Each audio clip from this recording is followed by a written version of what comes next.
Okay, I call this meeting to order. Good afternoon, everybody. Welcome to the Board of County Supervisors meeting on July 11th, 2017. And let's, well, first of all, I'm the Vice Chair. Thank you. Okay, now we have citizens' time. And we have 3 citizens lined up to speak. You can come down to the podium, and you will be given 3 minutes to speak. And if anybody else is here that did not sign up previously, feel free to line up after. The first speaker is Ivan Gluckman, Deanna Trejo, and Barbara Clark.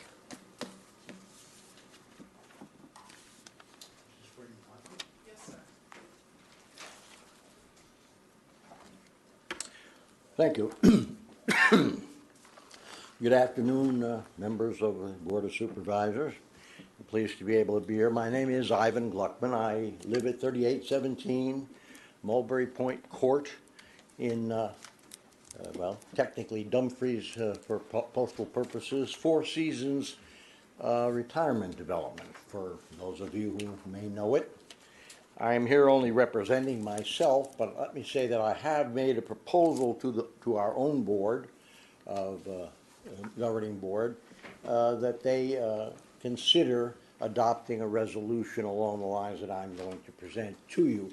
And inasmuch as this is a matter which affects all taxpayers, and we have about at least 1,200 of them, I suppose, in our development, I think it is something of relevance to them. I do not know what they will do. They have a board meeting coming up this week. The subject that I want to devote myself to here in the little time I have allowed is this proposed development of a sports stadium for the PNACs, the Prince William Nationals. And let me say, as some of you may have noticed, I didn't even think about it when I put it on. You can see I am a baseball fan. I was a member of Senior Citizens Baseball for about 7 years here in Northern Virginia. I was pleased to be in the Tournament of Champions here at one time. Anyway, so I am in favor of baseball. I'm a loyal follower of the Washington Nationals, which I'm enjoying doing this season. But I have 2 problems with this proposed development here, which apparently has moved forward quite far, and I have been negligent in not presenting any position on it before this.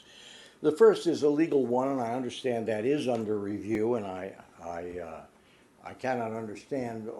I understand there is an opinion on record already which would seem to govern this situation. I don't know how that is going to come out, but inasmuch as this is a proposal to build a stadium which will obligate the taxpayers of Prince William County for some 30 years possibly, it seems to me it would have been an appropriate thing to take up with the taxpayers, and I know that the proposal was made before all of you that this go forward on a referendum this coming November, but that it did not pass on a 4-4 vote. I found that quite astonishing because obviously something which would obligate the taxpayers, and it will, because if for any reason the baseball team cannot make the payments that it is supposed to make, apparently the obligations on the bonds will be upon the taxpayers here. And I would think that's a relevant and substantial burden.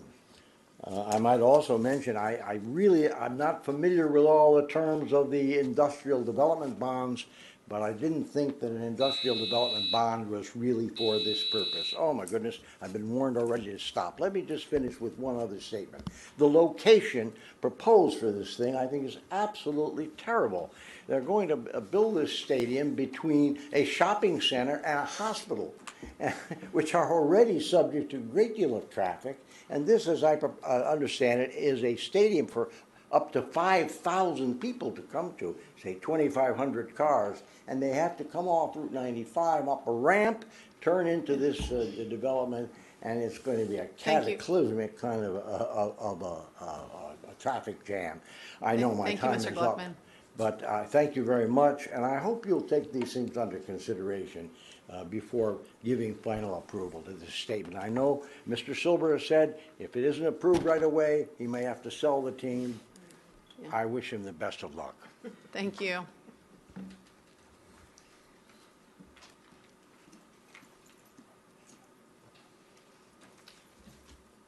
Hi, I'm Deanna Trejo from Nokesville, and this is going to be kind of awkward considering that Mr. Stewart is not here.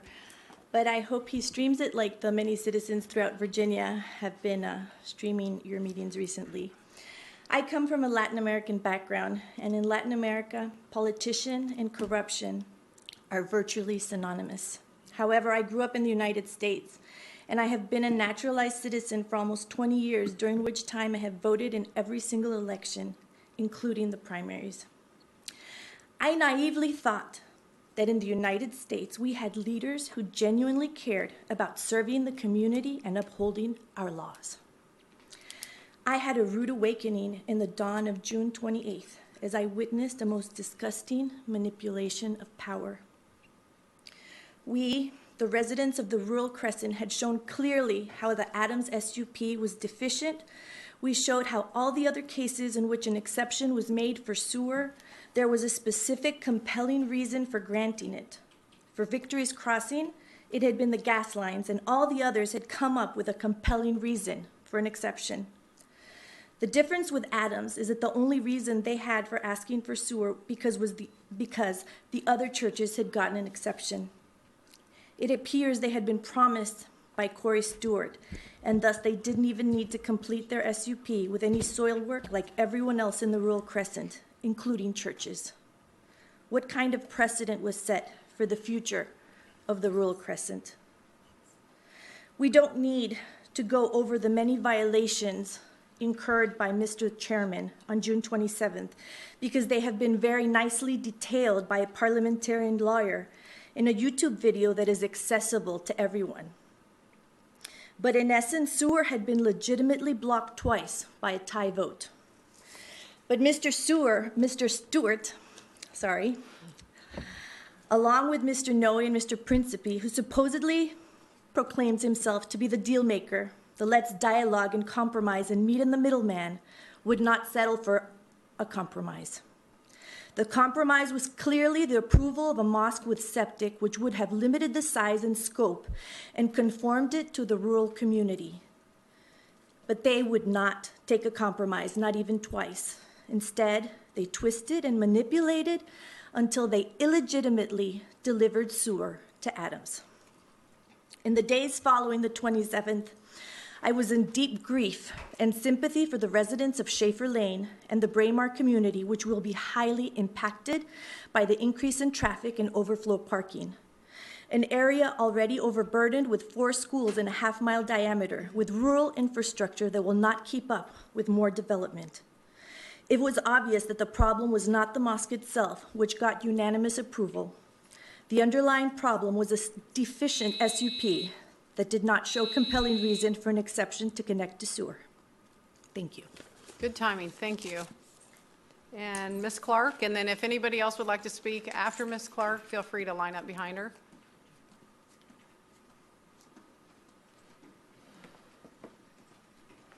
How y'all doing?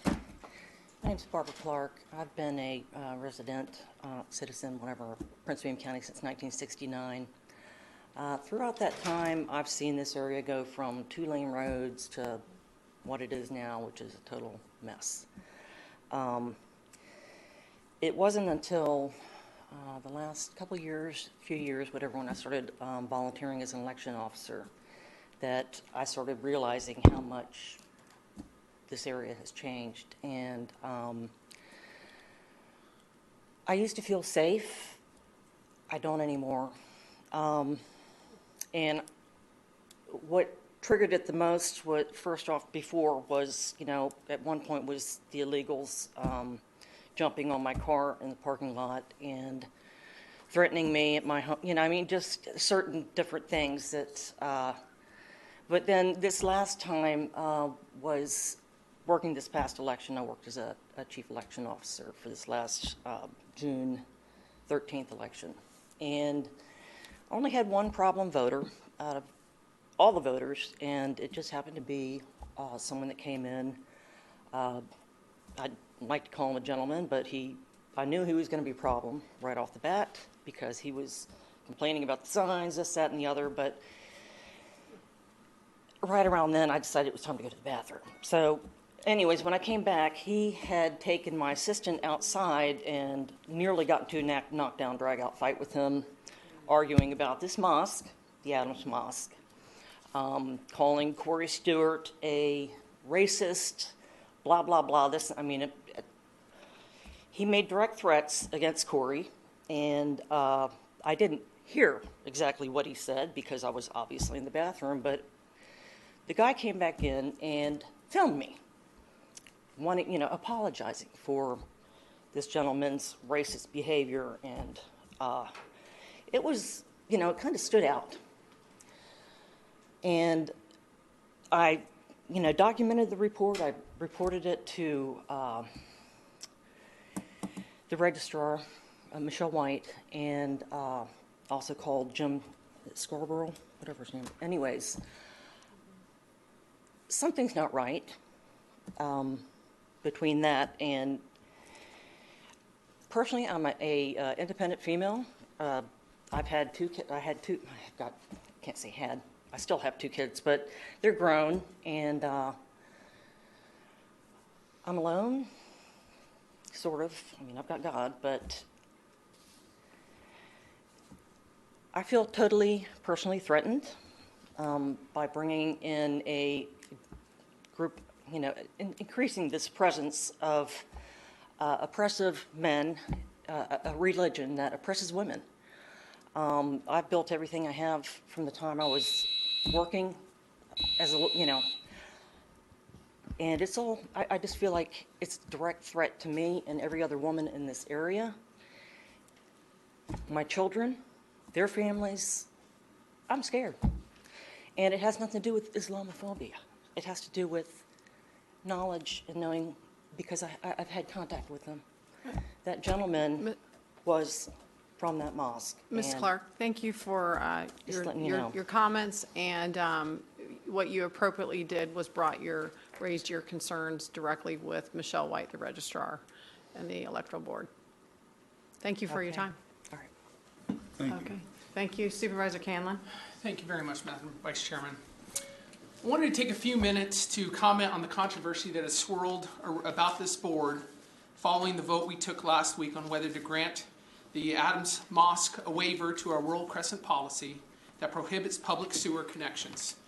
This issue is one of the most controversial public policy issues this board has been involved in recent memory, evidenced by the nearly 200 citizens who exercised their democratic rights to express their views, both pro and con, to this proposed waiver.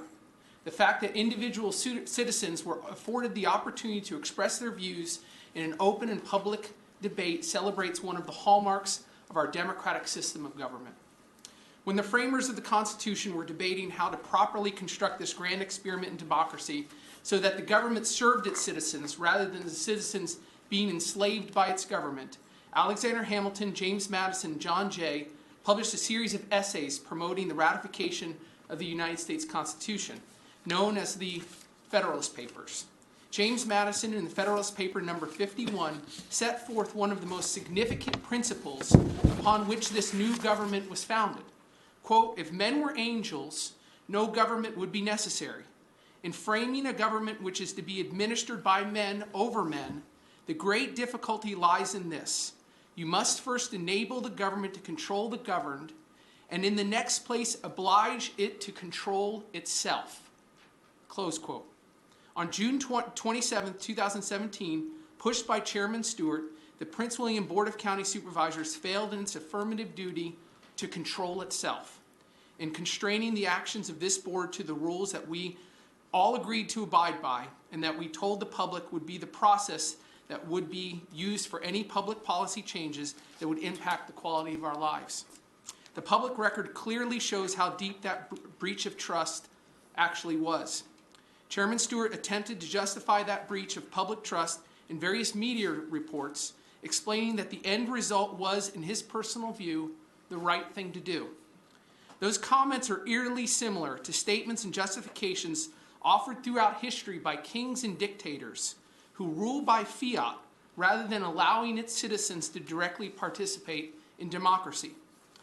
Last year, this board, by unanimous vote, adopted a set of rules of procedures that set the boundaries for how we decide on various public policies. Last week, because some on this board were frustrated at not being able to convince the majority of this board to agree with their position on the sewer connection, they threw those rules out the window. These were not trivial violations of our rules, and there was not just one violation. On multiple occasions throughout the debate on this sewer connection controversy, the chairman and those who supported him either ignored or completely rewrote the rules, all for their advantage. In a letter from the county attorney this week, our county attorney responded to specific questions posed by Supervisor Lawson and myself about the numerous violations of the rules of procedures that took place. We were informed generally that this board has the power to essentially ignore any of its rules if the majority of the board chooses to do so. And we can ignore those rules anytime it is politically convenient for us. But that opinion from the county attorney failed to take notice of the most important principle that should guide this board in every decision. The principle that citizens of Prince William County have an absolute right to expect this board to conduct its affairs in a fair and equitable manner to protect the sacred trust they gave us when they elected us to represent them. Chairman Stewart broke that trust last week. This trust is embodied in the Federalist Papers and our federal Constitution in a legal doctrine known as the rule of law. The functioning of any true democracy requires that elected officials abide by that rule of law. Our freedoms depend upon trusting that those elected officials will constrain their own personal views to the rules that govern all of us. It is ironic that it is that rule of law that Chairman Stewart conveniently invokes on various political issues when it suits his purposes to do so. But the fundamental principle of the rule of law is that each of us as elected officials bind ourselves to the commitment that we will govern with fairness and equity. Last week, this board failed that test, and it failed it miserably. The message we sent to the citizens of Prince William County is that we will tolerate abuses of power by the chairman when he chooses to do so, that we will bend and break the rules whenever it is expedient to do so for the purposes of the majority on this board, and we will trample on the rights of the minority in order to win on an issue favored by the majority at that moment. When this board adopted its rules of procedure, we established it as the fundamental law on how we would conduct the public's business in each and every meeting. Those rules of procedures codified the core values that we agreed to adhere to in protecting the public trust. Those core values were violated last week, and I believe that we have a long way to go to restore that public trust in the future. I reaffirm my personal commitment to aggressively defend those core values going forward. If it requires me to be disruptive when the rules of procedure are ignored or abused by the chairman or any other member of this board, I will do so loudly and vigorously. I take seriously the commitment that I made to the citizens of Prince William County to adhere to the rule of law, to respect the principles of fairness and equity in the way that we govern, and to uphold the trust that they have placed in us. Thank you, Madam Vice Chairman. Thank you. Supervisor Canley. Thank you, Supervisor Jenkins. My name is Cindy Burke. I live at 10408 Schaefer Lane in Nokesville, Virginia. I want to thank you for allowing us the opportunity to speak tonight. I was absolutely speechless at sitting through that entire meeting. We stood outside for 2 hours. We finally got into the room outside, and several of us stayed till 3:30 in the morning. In the last half an hour, if anybody has not seen it, they should go to the June 27th meeting and view the last 30 minutes of the meeting. I have never seen such in my entire life.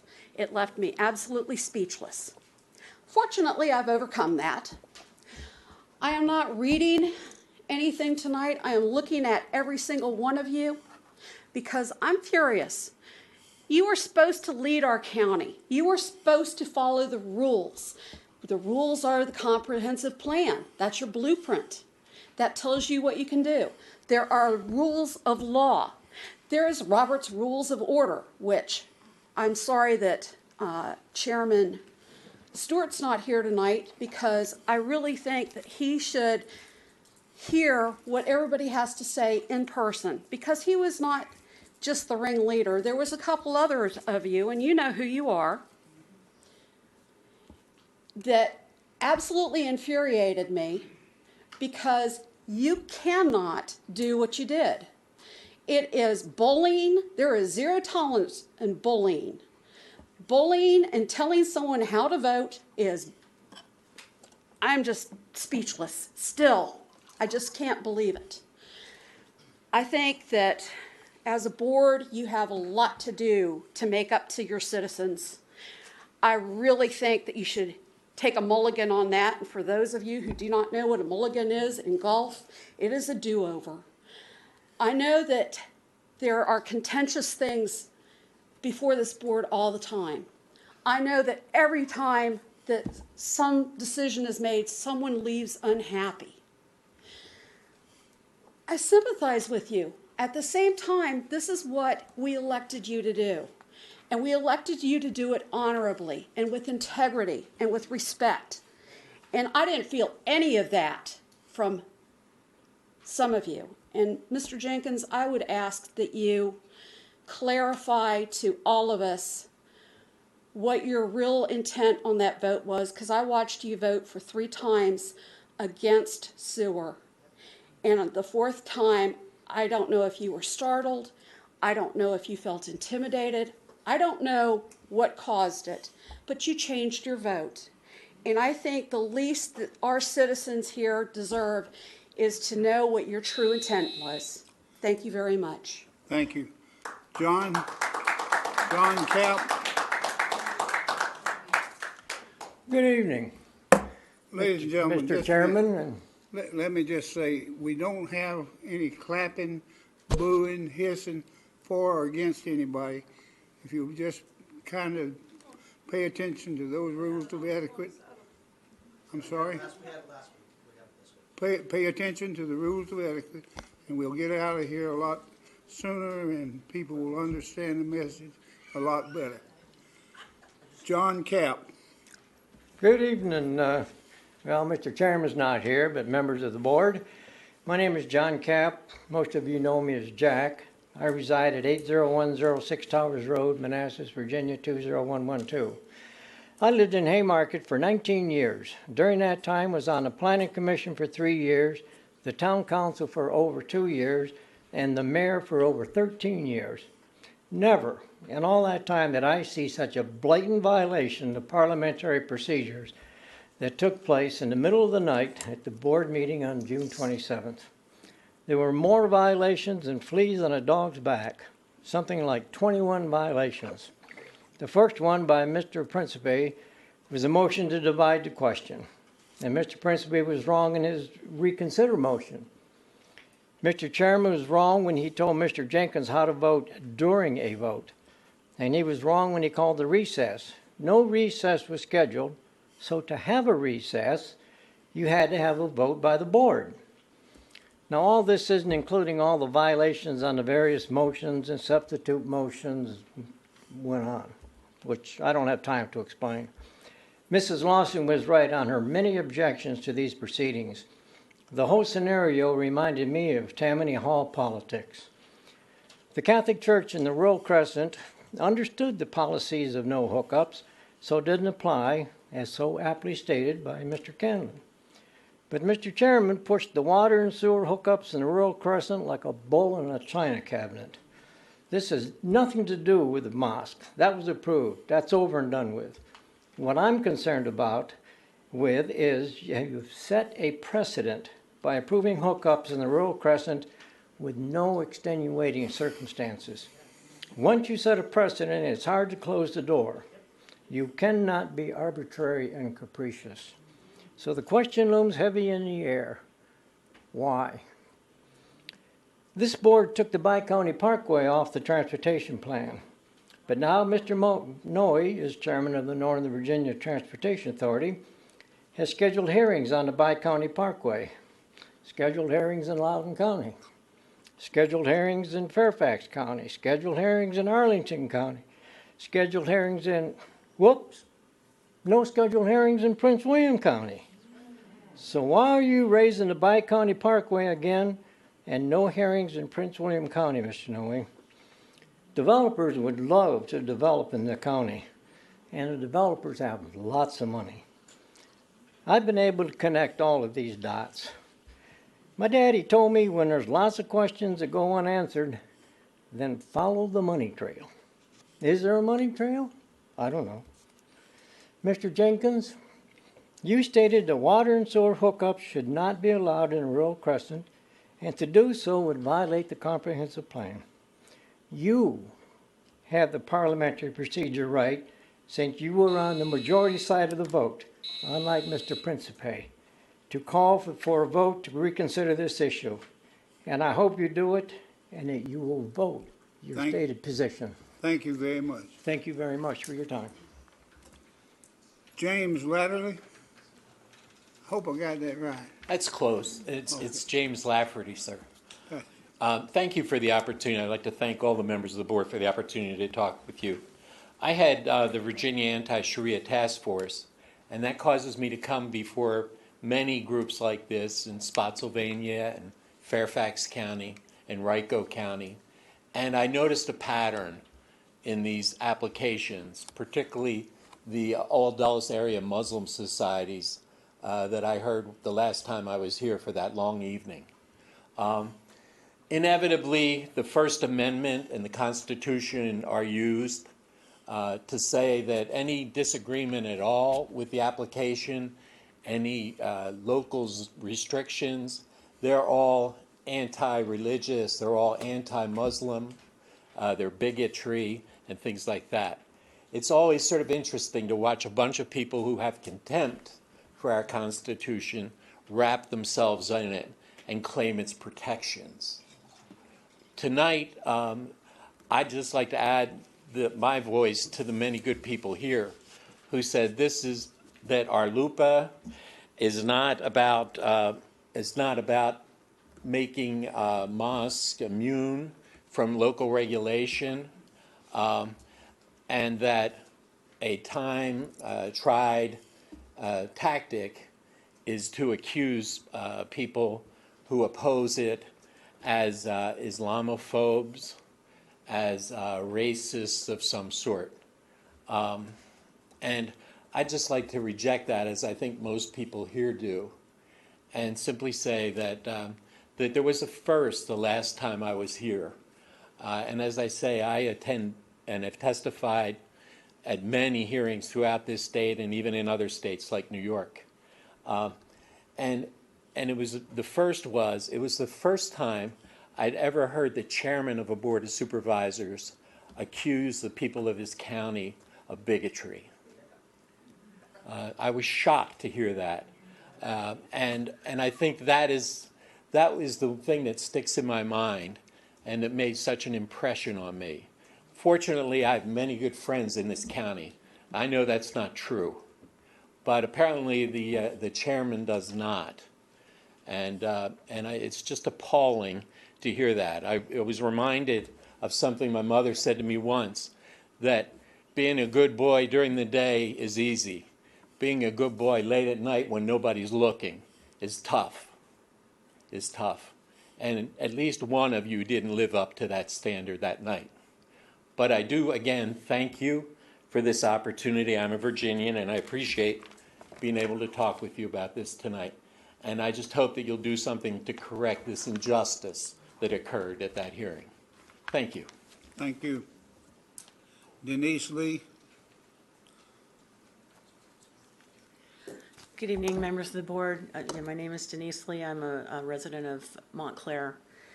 I'm very frustrated by the disregard from our elected officials for people like me that believe in the Constitution and our protections under it.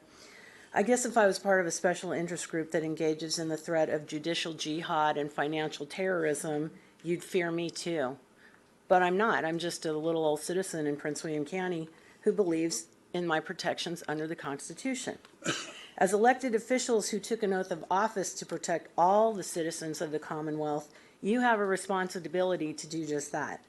Not kowtow or give in to a special interest group that makes up less than 1% of the population of the United States and who has the Council on American Islamic Relations on speed dial if they don't get their way. We did not elect you to cave in at the first threats to our liberties. When it comes to bullies, you have to stand up against them. The more you give in to bullies, the more you're going to get of that kind of behavior. I'm embarrassed to say that 1 month ago, I voted for Corey Stewart in the Republican primary for governor.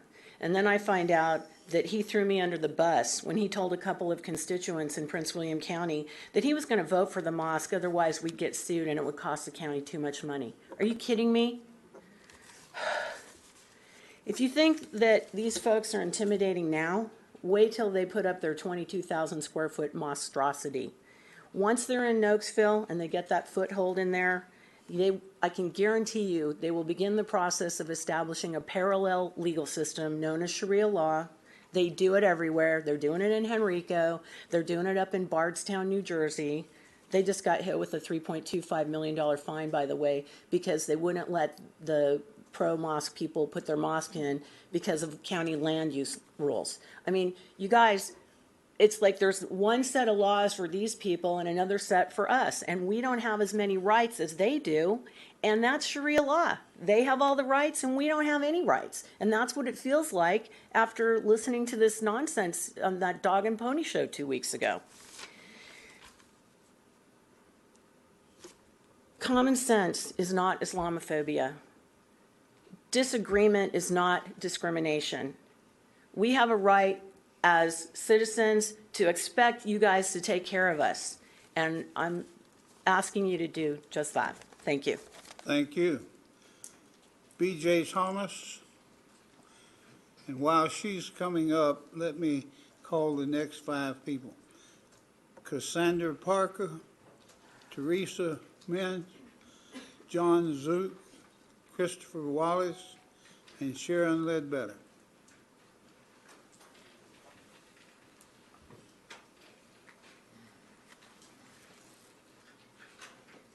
Please start. Thank you very much for allowing us to speak here tonight. I appreciate the opportunity. I live on Ben Hill Road. There's one house between me and where this institution will be built or wants to be built. And wanting to build something on a piece of property that is not zoned for it is not a denial of their religious beliefs and their ability to exercise their religion. This is simply about land use, and it is improper. And I was disgusted and very much felt betrayed by the circus that went on at this vote. And I think that I cannot help but think that Mr. Stewart was the mastermind of this chicanery. And it speaks ill of him and some of you as well. This is not a trustworthy way to rule and govern the people. We don't expect that. We expect better of you, and I am terribly disappointed in you.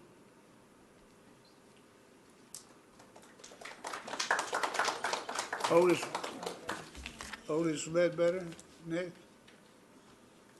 Okay. What happened on the night of June 27th was not only an embarrassment for Prince William County, but a blight on our local government and parliamentary procedure. Unfortunately, this was not the first time that our chairman exploited our county for his own political gains, but I'd like to focus on this specific incident. After a 9-hour public hearing in which our community, over 170 people, showed up to participate and carry out our democratic duty, our chairman egregiously abused his power to soil the great bit of work that our American democracy had produced right here in this building. Our chairman used unethical and frankly appalling tactics to bully and confuse another member of our Board of Supervisors into changing his vote, a stance he had held firmly throughout the entirety of the hearing.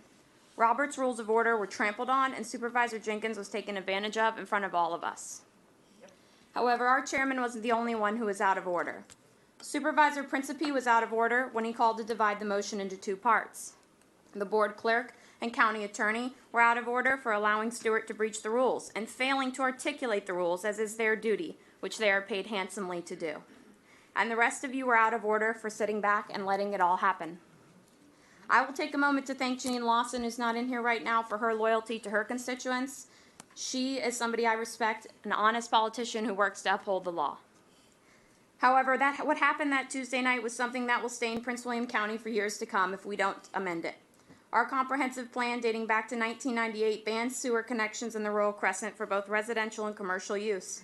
Quite frankly, Adams failed to meet any of the exceptions that would allow them to hook up to a public sewer system. 4 of our supervisors understood that, and the vote was clearly and legally a no for public sewer. What Stewart did to change Jenkins's vote was disgusting. He actually told Supervisor Jenkins how to vote. He tried and succeeded at confusing him and convincing him to vote the way the chairman wanted. That behavior alone is enough to call the whole thing a sham. You have undermined our political process, our trust in our local elected officials, and our comprehensive plan. This will set a dangerous precedent for the future and put our rural Crescent at risk. This was an illegal and immoral vote. If you refuse to hold a revote and correct this blatant manipulation of your fellow supervisor and this grave injustice against Prince William County citizens, you will have truly failed us.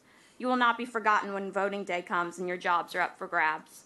You represent us. There's enough going around of incompetency and dishonesty in this country. Chairman Stewart is despicable. From him tweeting that people in favor of removing Confederate monuments are on equal footing with ISIS, to associating with leaders of the alt-right movement, to manipulating an elderly man in a public hearing, he is despicable. He only cares about filling his campaign war chest and padding his own pockets. He does not belong on our Board of County Supervisors. Now ask yourself, do you? Ma'am? Could I get your name, please? Cassandra Parker. Yeah, and, Teresa Min. Okay. Theresa Mins in the Potomac District. I want to say that the sound in the atrium does not work well for the people who have to sit out there. And the meetings I have attended, there is no order. People are standing against the wall, and the fire marshal says no. So a bunch of firemen are here. This county is not following the rules. The only ones that should be here are the people that are in line to speak. It's very confusing.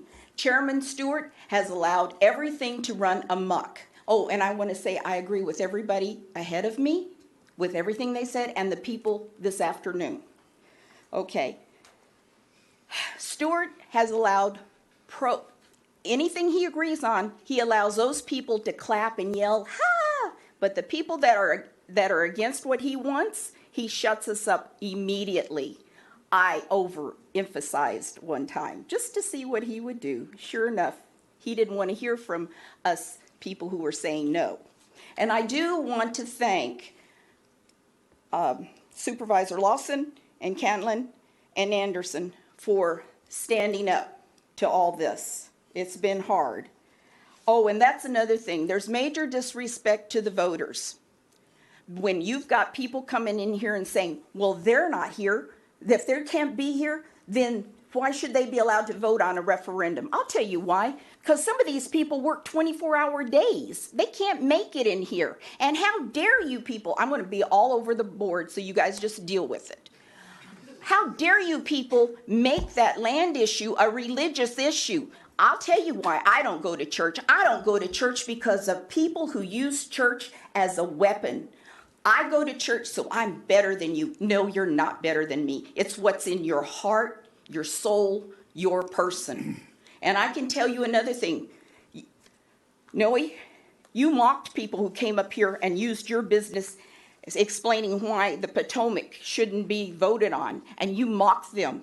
And you said, thank you for the free advertisement. Well, I haven't bought from your company ever since you became a supervisor. I don't buy from the appliance connection for a reason. Okay, yeah, I'm upset. I'm very upset. I'm tired of seeing the dishonesty, and don't give me religion. Don't ever give me religion when I see you people here who mock people, who cut people down, because everybody matters, everybody. And Principe and Stewart are joined at the hip. And I do believe now, Stewart is not against illegal immigration. I think he used that as a stepping stone to hope that he would be the governor. I did not vote for him, thank God. He made a bunch of mistakes. One, the Moss, because That's a land issue. It's not a religious issue. Thank you for nothing. Thank you. John Zook. Hi, how you doing? I'm John Zook. I live Fine, on John. Schaefer Lane. I really didn't prepare anything. I guess I'm just looking back on the vote we had, and I learned a lot. I was raised to treat people with respect, treat them the way I'd like to be treated, trust everybody until they don't give me a reason to trust them. That night during the vote, I learned a lot about several of you. I learned some of you have integrity and you're stand-up people. I learned that some don't have integrity. And as the gentleman earlier said, follow the money trail. Trust me, the money trail will be followed. I know where some of the money's gone. I'm sorry Mr. Stewart isn't here. I think it's highly suspicious he's not. I told some of you that night, if you take the easy way out and vote approval because you're afraid of a lawsuit, that's a label that's going to follow you. And trust me, it'll follow you. You'll hear it again in election time. I know Mr. Stewart will hear it again in election time. The debacle that happened on the 27th is an embarrassment. I mean, you look at some of the school board hearings, and that's an embarrassment. But now the board of directors has stooped to that level. And not only did you do it, you did it on tape. It's public record. It's out there. Everybody's seen it. Don't think he won't see that again come election time. Don't think if he runs for Senate, his opponent won't show that up there. Because you can try and misrepresent or spin stuff on the radio, but when that shows up as a TV ad against Mr. Stewart, there's no way to spin it. It's there, it's on the record, it's fact. And it's embarrassing the way this county is starting to become from its supervisors. Not all of them. I have respect for several of you. But some of you I've lost a great deal of respect for. And you've given me the reason not to respect you. Thank you. Thank you. Christopher Wallace. My name is Christopher Wallace. I live on Old Delaney Road. I've been there for 37 years, since the 1st of July in 1980. I don't have prepared remarks, so I'll be brief and get directly to the one point I wish to emphasize, although the previous speakers have aptly addressed other points. They have aptly addressed many other points which I am in support of them on. All I wish to talk about is the issue of the rural crescent. I think that one of the most enlightened things that the Prince William County has done was to establish the rural crescent. And I think for insufficient reason, this mosque organization has now been given permission to, ask for and evidently receive county water and sewage hookups. I think that this is going to be part of a process for nibbling away and nibbling away and nibbling away for one reason or another the whole concept of the rural crescent, and ultimately it will be lost. And as a previous speaker here, my friend Jack mentioned, once a precedent is set, it's very difficult to undo it. So I think it was a grave mistake to allow this arrangement for the mosque, and I think from what I've heard that this was allowed for fear of lawsuits. The lawsuits, if they had come, they should have been fought, and I think that they would have been over. That the battle would have been won. But I think that once again, I think that the board made a grave mistake on this, and it's going to come back to haunt us. Thank you. Sharon Ledbetter, would you raise your hand? Okay, you're coming to the podium now. And you're Otis, is that correct? Okay. Let me give you 5 more names to line up along the wall. Would be Sharon, of course you're already over there. Tammy Spinks, Jeff Flies, John Bolton, Alcindra Hatfield, and Diane Trejo. You may go ahead, ma'am. My name is Sharon Ledbetter, and I'm a Braemar resident. And I've got my batteries tonight. But I tell you, I could hardly believe when I got home and my husband let me know just what occurred here on the 27th. When did this panel turn into a dictatorship? You know, we fought a war to end that kind of behavior. We're not going to put up with that. You had a very few that decided what was going to be said, what was going to be done, and what was going to be voted on, no matter who else said anything else. You know, we're not going to put up with that. You know that we're not going to put up with that. This meeting, the meeting that night was about one issue only, a sewer hookup. That's all it was about, and you know that. It was not about religion, and you know that. And it got turned into that because of one person. And you know that also. That person railroaded this meeting, and you let that happen. I cannot believe that we sat there through how many votes when the first vote carried. And you know that also. It was 4-4. Motion failed. You knew that. And you let it keep going. Those of us sitting in the gallery were taking cues from you as far as what that vote was supposed to mean. And you knew exactly what that meant. And you allowed the meeting to continue beyond what should have ever been continued. Every other vote after that very first one was moot. And you need to let the people know that was here in the gallery that night know what was the correct vote. You've got all of our information, you've got all of our contact, our addresses, because we all signed in. They need to know the correct outcome of that vote, which was the very first one. And you all know that. We can't allow bullying. We can't allow railroading. We can't allow red-riding of our panel that we have voted into being our voices. It's not going to happen. I just could not believe what he let me know. I was, as they said, shocked, absolutely shocked. But I'm not speechless. And I appreciate you listening to everything I had to say tonight. Thank you. Thank you. Otis Ledbetter. Good evening, Board.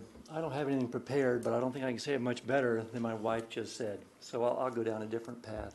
Isn't it interesting that Mr. Stewart is not here this evening?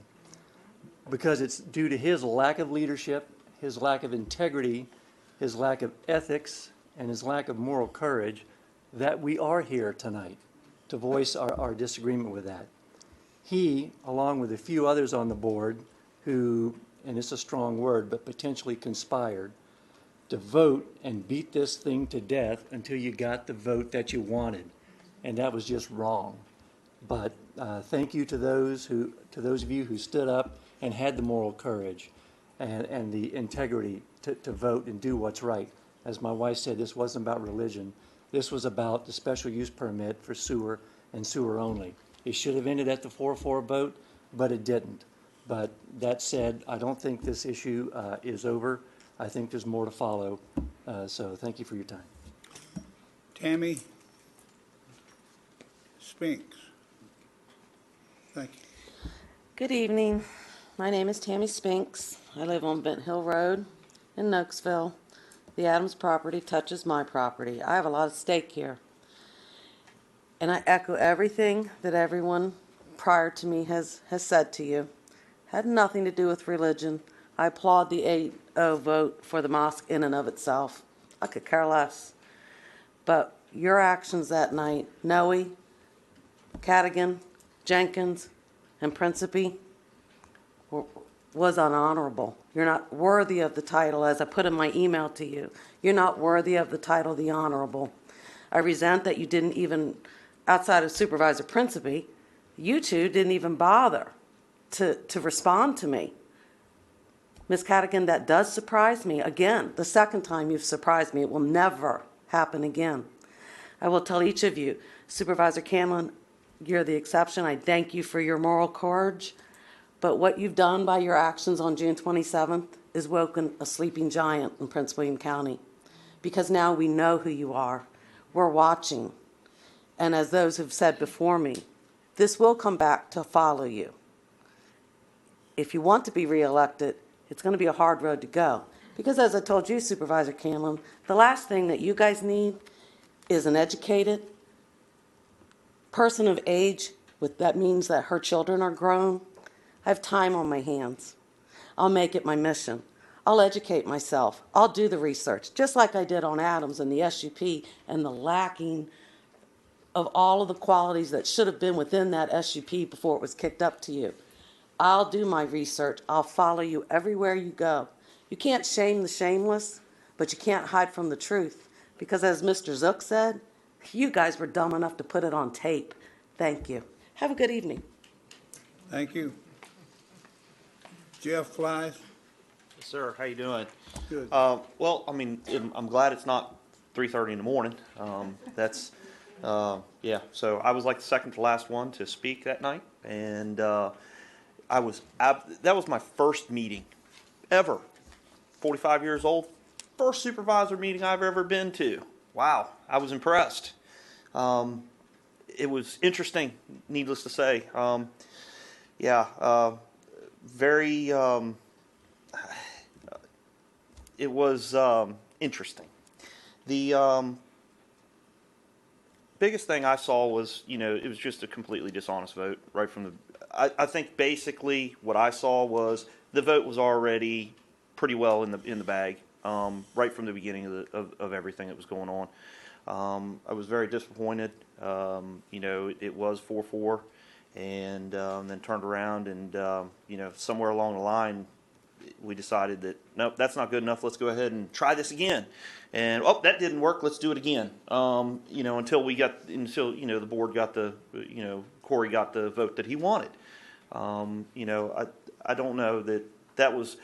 I was absolutely, as my first meeting ever, was absolutely shocked to see what had gone on here. But they're all right. You've woken a sleeping giant. This is my second meeting, and it's 2 weeks later. So guess what? You're going to see me a lot more and more and more. You're going to see a lot more of the people that are in this room, a lot. And we're going to voice our opinions. We're very concerned about what's going on in Nokesville, and what's happening with our community, because that's where we live. We physically live in that location, and that's why we care. That's why we care about what's going on there. It is a land issue. It is not a religious issue. I was really kind of tired of being called a white privileged and all this other stuff. I get up every morning, I put my pants on one leg at a time, just like everybody else in this room. And guess what? I go to work and I do the same thing. Nothing's been given to me at any point in time in my life. But again, I'm going to be here. I'm going to be a face to everybody in this board, and I'm going to voice my opinion, just like pretty much most of the people I see in here from that night, 3:30 in the morning. Mr. Jenkins, I did meet you a few times. My father-in-law is Harry Hiddle, who passed away recently, a few years ago. Just wanted to, Thank you. I have a lot of respect for you, both because I've met you personally and what my father-in-law had spoken to me about you. So I'd like to, just pass that along to you. Okay? We miss him. Yes, we do. Very much so. Thank you. Johnny Bolton. Good evening. Well, I was the guy that started the whole campaign in Nokesville. Through a little birdie that got on my shoulder one afternoon, said, hey, did you know that there's a special use permit by this group, Adams, that's going to trying to put a facility on the corner of Schaefer Lane and Ben Hill Road? And I said, no. I called my own meeting. It was at the Nokesville Firehouse on Marcella Drive. If you see for some of you that get out in that area of the county, you see the signs that says, circle, no Adams. I'm the one that spent hundreds and hundreds of, dollars putting those signs up. I live there. And I asked this question many times in many other meetings. and I was denied to get an answer from the audience by the planning commissioner on 2 occasions. I asked how many people in this room live in the rural Crescent, and I was told that I cannot address that question to the audience. It had to be addressed to the board. But the people before me, the Adams Group, they were allowed to do that, and I was not. So there you go. There's the pattern. Started this thing almost 3 years ago, fighting this thing. I live on Schaefer Lane. None of you people up here live where I live. None of you people up here that voted for this thing is going to see this 300 feet across the street from you. None of you people up here are going to see the traffic and the disruption and everything. I've lived at the same property for 36 years. I bought my property in 1985. I built my own house with my own hands. I put 4 children through the Nokesville school system. I have 9 grandkids. So, but guess what? If this thing goes through, guess who's moving out of Prince William County? Not just me, but there's a lot of other people in this room that have lost faith in this debacle that happened 2 weeks ago. I have watched the YouTube thing over and over again, and it's like watching Forrest Gump. Every time you watch it, you pick up a little something that you missed before. Every time. And for you supervisors to ringlead this thing, Mr. Woodbridge and Mr. Stewart and Mr. Coles up here, I'm not going to try to pronounce your names. I don't understand it. The whole eastern side of the county supervisors voted for something that's on the western side of the county. Doesn't make sense. And like I said, I've said many a time before, I stood up and all these people got up here and said, well, we're good neighbors and we Boy Scouts and all this. I said, this whole thing's not about whether we're good neighbors or bad neighbors or if we're Catholic, Baptist, or what. I said, it's about land use, period. Thank you very much. Ruth, I appreciate the letter back I got from you. Jeannie, as always, the letter you got back from you. None of the rest of you all, Peter, you sent me a letter back in response to my email. No one else. I'm sure the request read is just like in the trash. Thank you. Thank you, Mr. Bolton. Ms. Hatfield. My name is Elcinda Hatfield. I live on Bent Hill Road, not far from where the proposed mosque is to be situated. And I just want to make a comment about the fact, the gentleman before me talking about that if this happens, that he'll move out. And I've heard several people say the same thing, which I feel is very, very unfortunate. And what I also heard some of the folks in favor of the mosque say out in the lobby area, great, let them move out because then we're going to move in and buy their homes.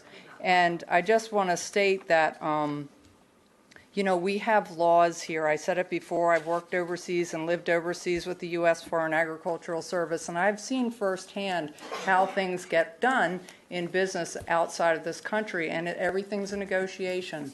And it's just how much you can barter, how much you can bargain, who's willing to stay in the conversation long enough. And Americans go to those countries and try to do business like we do it here, and they lose their shirts because they're not used to that kind of dealing. But here we have laws. We have laws that protect us. We have laws that are like boundaries that protect people, you know, keep us safe from people who are not used to abiding by the law.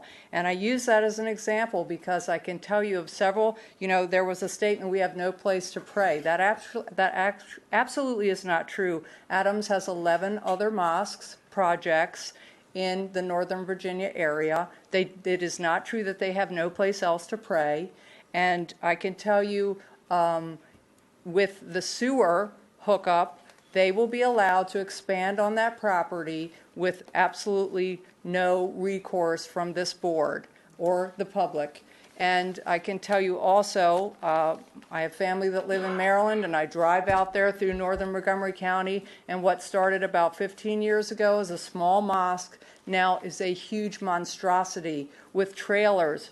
It was a building, you know, very narrow building, and just like the high schools and the schools that have all these overflow trailers, that property is full of trailers police have to monitor the traffic. And just like I said before, the traffic out there just trying to get in that building is going to be representative of what the traffic is going to be like on Ventile Road. People were out there arguing. Whoever the clerk was, I felt sorry for that person because everybody was like, why are these people on the list before us? There was arguing, there was frustration, there was anger out there, and that's exactly what you're going to see in the neighborhood when these cars start flowing into Bramer, because that's the other suit that's in Northern Virginia. There's a mosque there, Adams, that is not following the parking structure that is established for a commercial area, and they are not respecting the other entities in the neighborhood, and they're overflowing the parking. And I don't have time to go into that detail, but that's a lawsuit that's on the books right now where they are not respecting the local regulations. So I think that's what we're going to expect to see more of with Thank you, this the way it Thank you, Ms. stands. Hatfield. And next we have Deanna Trejo and Andre Stamps, and Mark Thomas, and Steve Santee. And Ms. Trejo, did you happen to, is there another family member here with you? No, it's just me. All right. Thank you. I'm Deanna Trejo from Nokesville, and first of all, I wanted to apologize for my harsh tone this afternoon. I disagree to the core of my being with what happened 2 weeks ago, but you are still the elected officials that God has put as authorities over us, and I want to speak to you with respect. Mrs. Cadigan, I want to give you the benefit of the doubt. Our group tried to meet with you to express our concerns, our deep and very true concerns to you, and I know you had an issue with your husband's illness, and I hope that if anything were to come up again, that you would reconsider your position and make the right choice. Mr. Jenkins, I appreciate, and I know that you had good intentions to do the right thing, and I appreciate that, sir. And again, I do hope that if something were to happen, to try to fix the mistakes that happened before, that you would stick to your initial position of doing the right thing, sir. Thank you. I went a little bit off topic, so I'm going to kind of come down a little bit. Janine Lawson made it clear that a lawsuit in Newport News had lost because the organization knew the land use restriction before committing on the property, so they, like Adams, had a self-inflicted wound. Also claiming that other churches got exceptions is not an argument because unlike Adams, the other churches went through a legitimate process and showed compelling reason for an exception. Fellow Virginians, Janine Lawson, Pete Candlin, and Ruth Anderson were the only ones willing to uphold our laws and meet Adams in court. To add insult to injury, Corey Stewart twisted the truth to the point of lying blatantly on WMAL radio regarding the flow of events of that board meeting. Thankfully, both the board meeting and his lies are recorded and accessible to all. Corey, I hope he sees this, Marty and Frank, you not only trampled over the comprehensive plan, the rural crescent, and the concerned residents thereof, but most notably, you also trampled over two of your fellow board members. One being my supervisor, Janine Lawson, who attempted multiple times to reach out for clarification and procedure and to have justice prevail. Even if your trampling over me and the rural community goes unanswered, I do hope you all pay for trampling over Janine. Corey thought that by scheduling this hearing soon after his primary, that he'd be able to benefit from it and then sweep it under the rug without tainting his career if he had moved on in November. I'd like to say that whatever you, Mr. Corey, hopefully you see this, gained from your wrongdoing on June 27th, I hope it will pale in comparison to the fire you have ignited, a fire that will glow and let people throughout Virginia see you, Corey Stewart, for what you really are. Thank you, Ms. Trejo. Ms. Stamps. Hi, I'm Andra Stamps. I live in Nokesville since 1999. I lived before that all my life in McLean. I shouldn't have to be here tonight. It's reprehensible that I have to come back tonight and talk to you about what you should already know. You know that you are elected to represent your constituents. And you didn't do that. You didn't do that at all. In fact, it was a slap in our face. You know, no one was talking about not having a mosque. 8-0. Yes, mosque. No one was talking about not having a mosque. No one was talking about religious freedom or rights or anything like that. What we're talking about is the Rural Crescent has rules. Everyone has to follow those rules. Everyone is equal. No one is special. No one is special. All right? Yes, they have the right to have a mosque. No one questions that. But they have to do it within the confines of the land use laws that are already in place. And what I saw that night, I'll just go ahead and read. I pulled over the side of the road about 4 a.m. after that, and I wrote this, and I sent to all of you. Don't know who read it. I know some who did and thanked me, but I hope you hear this one, all right? I am thoroughly outraged, 4 a.m. that morning, that Corey Stewart told Mr. Jenkins how to vote, and this is what caused what was originally a 4-4 tie to become 5-3. I was in the front row. I saw it. I heard it. Don't tell me I'm looking at a horse when I see a pig. I know what I'm seeing, all right? This is exactly what gives politicians a bad reputation and precisely why we don't believe in you anymore.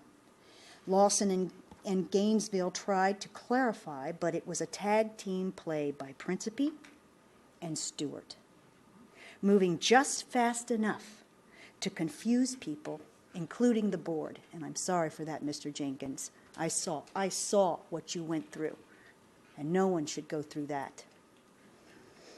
Understand that Corey Stewart's objective to literally force the vote his way was witnessed by many and will not be forgotten. And I voted for him. No more, no more. Okay? You have failed us with this chicanery as we good people of the county waited all night for what should have been a fair vote at 3:15 a.m., and it wasn't. In what world is it okay for the chairman to call a revote when the original vote doesn't suit him, and then dictate how a board member votes to throw the results? We need an injunction, and we need to get this repaired because you've destroyed our trust in you. And that is the end of any political career. Any political career. Thank you, Ms. Stamps. Next, we have Mark Thomas. Thanks, Ms. Lawson. Mark Thomas, Nokesville. Thanks to the firefighters and the rescue guys that are here. Sorry for the delay for your stuff. I live in Nokesville. I love my neighborhood. I love my community. And I love the county that I live in. And it pains me to say that after the debacle of the 27th, I don't trust my local government. Ms. Roble, I don't trust my local government. I want to make sure I'm getting through, okay? So we've lost faith in our local government because we've lost faith in the process, because the process does not exist, okay? Whether it was sharp political maneuvering, unbridled aggression to some predetermined political agenda, unethical behavior, or a violation of the rules. We know what we saw. It was disgusting, it was ugly, and it's on tape for the world to see, okay? The actions of a few have cast a bad shadow over many, or all of you. And I'm sure, Ms. Roble, the county attorney, we could have predicted in the paper your response. We adopt the rules, we follow those rules, but we're not held by those rules. In other words, there are none, okay? So that's pretty simple to figure out. This was behavior, not behavior that we expect of our leaders. We did not see integrity, we did not see respect. It makes me sad as a citizen. The will of the board wasn't followed. The will of the citizens weren't followed, and we know what we saw. Mr. Jenkins, you are not cast with this same taint. You are a good and decent public servant. You're beloved by your constituents and many of us in the rural Crescent. I'm sorry what happened to you. You were dishonored by a colleague. But it's time to speak up and come clean, sir. Time is short. Life is short. It's not my place to tell you that, so I'm saying this with the utmost respect, sir. It's not about politics. for you. It's not about a vote or a land use issue. You need to do it for you. You need to do it for your grandchildren. You need to do it for the man you see in the mirror. Do what's right. You're an honorable man. Only your continued silence would be questionable. What may be a difficult political moment for you may be your finest moment as a man of integrity. Bless you. Mr. Santee? Thank you, Mr. Thomas. Hi, I'm Steve Santee. I live on Gary Glen Drive in the Brentsville district. I was here for the entire meeting on the 27th, and while I was disappointed in the final vote, I was even more disappointed in how it was taken. This issue had passionate supporters on both sides, and it deserved to be decided on the facts and in a fair manner, and it was not. Mr. Principe, in your pre-vote comments, you said that you wished that the dialogue that had been going on between the two groups could have continued. I was at many of those meetings, and I'll tell you why that dialogue came to an end.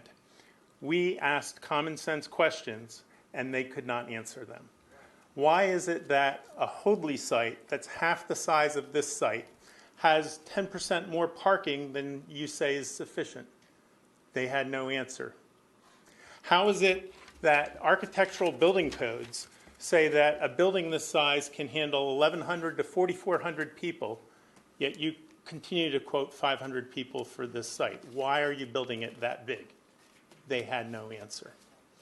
When traffic gets snarled on Hoadley Road when the service lets out, they've got two exits onto a 4-lane road. We have a single exit onto a 2-lane road. How is traffic not going to be worse? They had no answer. You do the simple math. 300 cars, even at a rate of 3 seconds per car, it's going to take 15 minutes to get everybody out of that lot. And that's assuming that they only put 300 cars in there. That is the only road for people coming down that path. There is no other option. I was also stunned to hear the facts that you were basing the traffic on were taken in 2010, before Patriot High School opened. My daughter goes to Patriot High School. She has the bus stop that is closest to the school. When Patriot High School opened in 2011, that bus stop was at 7:05 in the morning. By the time she started school in the fall of 2015, it was 6:57. 1 week later, they backed it up to 6:46. That's 19 minutes worth of traffic in the span of 6 years. And the traffic study that you were using, the staff was recommending, was based before that. This is why we have problems with the votes that you've taken in this county. This is why we have traffic problems. I wish you could find a way to nullify that vote, which was taken improperly, and do it the right way the second time around. Thank you. Thank you, Mr. Santee. Anybody else that's here that would like to speak at citizens' time that has not signed up? No, okay, seeing nobody, I will close citizens' time, and we will move on to